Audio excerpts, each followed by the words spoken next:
अस्सलाम वालेकुम रहमतुल्लाहि व बरकातुहू। मुअज़्ज़ज़ सामीन, हम क़ससुल कुरान पढ़ रहे हैं, हाफ़िज़ इमादुद्दीन इब्न कसीर की किताब। आज हम 29वां सबक पढ़ेंगे इसका। और कश्ती का बयान हो रहा है, जो कश्ती हज़रत नूह अलैहिस्सलाम ने बनाई थी। शुरू करते हैं आज का सबक। बिस्मिल्लाहिर्रहमानिर्रहीम। व अहलका इल्ला मन सबका अलैहिल कौल का खुलासा ये है कि तेरे घर वालों में जिन काफिरों के बारे में तेरी दुआ कबूल हो चुकी कि वो डुबो दिए जाएंगे, इनको अपने साथ कश्ती में सवार ना करना। और इनमें नूह अलैहिस्सलाम का बेटा याम भी था, वो गर्क हो गया।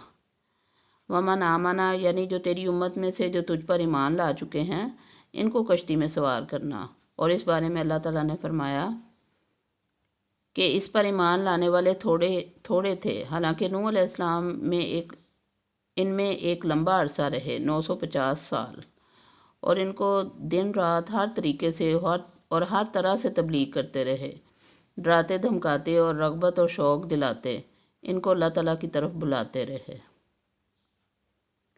नेक्स्ट हेडिंग है कि कश्ती में सवार लोगों की तादाद कितनी थी।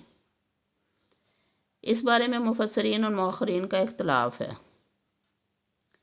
हज़रत इब्न अब्बास रज़ियल्लाहु तआला अन्हु का कौल है कि औरतों समेत 80 अफराद थे। हज़रत काब रज़ियल्लाहु तआला अन्हु फरमाते हैं कि 72 अफराद थे, और ये भी कहा गया कि 10 अफराद थे। और एक कौल ये है कि नूह अलैहिस्सलाम के 3 बेटे और याम बेटे की बीवी समेत 4 बहुएं भी सवार हुईं। सिर्फ याम अलग हुआ और नजात ना पा सका। और ये बात कुरान मजीद की आयत के ज़ाहिर के सरी खिलाफ है, क्योंकि आयत में साफ तसरीह है कि आप पर ईमान लाने वाले दीगर लोग भी बच गए थे, जैसे कि कुरान पाक में इरशाद है, वनज्जीनी वमम माइया मिनल मुमिनीन, सूरह शुअरा आयत नंबर 118। और मुझे और मेरे साथ ईमान लाने वालों को बचा ले। और बाद लोगों ने कहा कि इनमें सवार 7 अफराद थे। और नूह अलैहिस्सलाम की बीवी, जो कि आपके तमाम बेटों हाम, साम, जाफस और याम, इन सब की माँ थी। और इनमें याम तूफ़ान में गर्क हुआ, और अहले किताब इसको कनान कहते हैं। और आबिर वो तूफ़ान से पहले फ़ौत हो गई थी। और एक कौल ये भी है कि वो भी डूबने वालों में शामिल थी, और इसके कुफर की बिना पर इसके हलाक होने का फ़ैसला पहले हो चुका था। अहले किताब का ख्याल है कि वो भी कश्ती में सवार थी। इस लिहाज से एहतमाल ये है कि उसने तूफ़ान नूह के बाद कुफर किया हो, या इसको क़यामत के दिन तक के लिए मोहलत दे दी गई हो।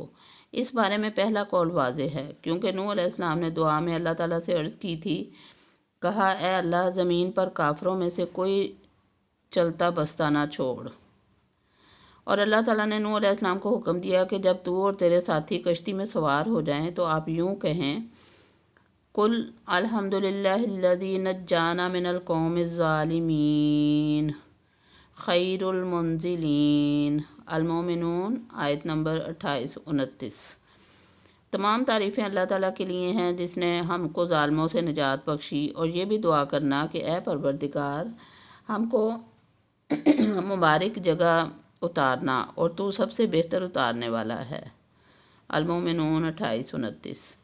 और अल्लाह ताला ने नूह अलैहिस्सलाम को हुक्म दिया कि वो अल्लाह ताला की इस बात पर हम्दो तारीफ़ करें कि उसने कश्ती को हमारे लिए मुती और मुसख्खर कर दिया और उसके साथ निजात दी, मेरे और मेरी कौम के दरमियान फ़ैसला किया, और मेरी मुखालफत और तकज़ीब करने वालों को हलाक करके मेरी आँख को ठंडा किया, जैसे कि अल्लाह ताला ने फरमाया सूरह ज़ुख़रफ़ में, वल्लज़ी खलक़ल अज़वाजा कुल्लहा वजअल लकुम मिनल फुल्क लमुनक़लिबून।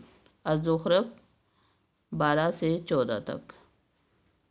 और जिसने तमाम किस्म के हैवान पैदा किए और तुम्हारे लिए कश्तियाँ और चौपाए बनाए जिन पर तुम सवार होते हो, ताकि तुम इनकी पीठ पर चढ़ बैठो, और जब इन पर बैठ जाओ फिर अपने परवरदिगार के एहसान को याद करो और कहो, वो ज़ात पाक है जिसने इनको हमारे ज़ेर फरमान कर दिया, और हम में ताकत न थी कि इसके अपने बस में कर लेते। हम अपने परवरदिगार की तरफ लौट कर जाने वाले हैं। इसी तरह हर काम के शुरू में खैर व बरकत की दुआ का हुक्म है, ताकि इनका अंजाम अच्छा हो, जैसा कि अल्लाह ताला ने नबी करीम सल्लल्लाहु अलैहि वसल्लम को مکہ سے مدینہ کی طرف ہجرت کے موقع پر حکم فرمایا کہ یوں دعا کرو: وَقُلْ رَبِّ أَدْخِلْنِي مُدْخَلَ صِدْقٍ وَأَخْرِجْنِي مُخْرَجَ صِدْقٍ وَاجْعَل لِّي مِن لَّدُنكَ سُلْطَانًا نَّصِيرًا۔ الاسراء 180۔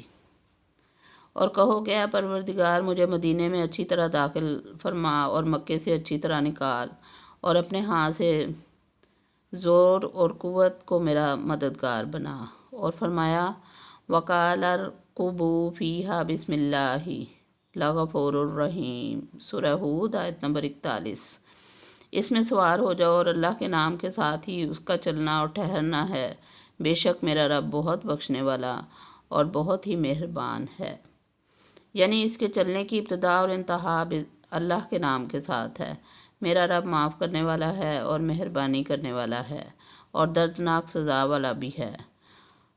مجرم قوم سے اس کی سزا اور عذاب دور نہیں کیا جا سکتا، جیسے کفر کرنے والے اور غیر اللہ کی عبادت کرنے والے لوگوں پر اس کا عذاب نازل ہوا۔ اور کشتی کی کیفیت کو اللہ تعالیٰ نے اس طرح بیان فرمایا: وَهِيَ تَجْرِي بِهِمْ فِي مَوْجٍ كَالْجِبَالِ۔ ہود، سورہ ہود آیت نمبر 42۔ کہ وہ پہاڑوں جیسی موجوں میں ان کو لے کر چل رہی تھی، کیونکہ زمین پر اللہ تعالیٰ نے اتنی بارش کر دی تھی کہ اس سے پہلے اور اس کے بعد کبھی اتنی بارش نہیں ہوئی۔ گویا مشکوں کے منہ کھول دیے گئے اور تمام کناروں اور راستوں سے زمین کو پانی ابلنے کا حکم دے دیا گیا، جیسے کہ اللہ پاک نے ارشاد فرمایا: فَدَعَا رَبَّهُ أَنِّي مَغْلُوبٌ فَانتَصِرْ۔ سورہ قمر آیت نمبر 10۔ پس اس نوح علیہ السلام نے اپنے رب سے دعا کی کہ میں بے بس ہوں، تو میری مدد فرما۔ پس ہم نے آسمان کے دروازوں کو زور کے می کے ساتھ کھول دیا اور زمین سے چشموں کو جاری کر دیا، تو پانی ایک کام کے لیے جو مقدور ہو چکا تھا جمع ہو گیا، اور ہم نے اس کو تختوں اور میخوں والی کشتی پر سوار کر دیا جو ہماری حفاظت اور نگرانی میں ہماری آنکھوں کے سامنے چل رہی تھی۔ یہ بدلہ ہے اس کی طرف سے جس کا انکار کیا گیا۔ ابن جریر وغیرہ نے ذکر کیا ہے کہ قبطی حساب سے ماہ آب کی 13 تاریخ کو طوفان آیا، اور ارشاد باری تعالیٰ ہے: اِنَّا لَمَّا طَغَى الْمَاءُ حَمَلْنَاكُمْ فِي الْجَارِيَّةِ وَإِيَّ الْحَاقَّةِ آیت نمبر 12۔ جب پانی طغیانی پر آیا تو ہم نے تم لوگوں کو کشتی میں سوار کر لیا تاکہ اس کو تمہارے لیے یادگار بنائیں اور یاد رکھنے کے لیے کان اسے یاد رکھیں۔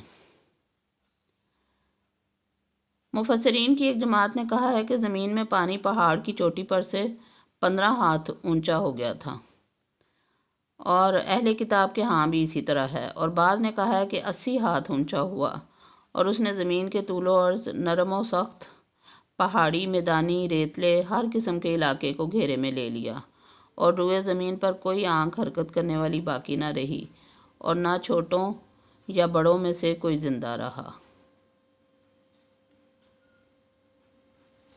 وَمَا عَلَيْنَا إِلَّا الْبَلَاغُ۔ اللہ حافظ۔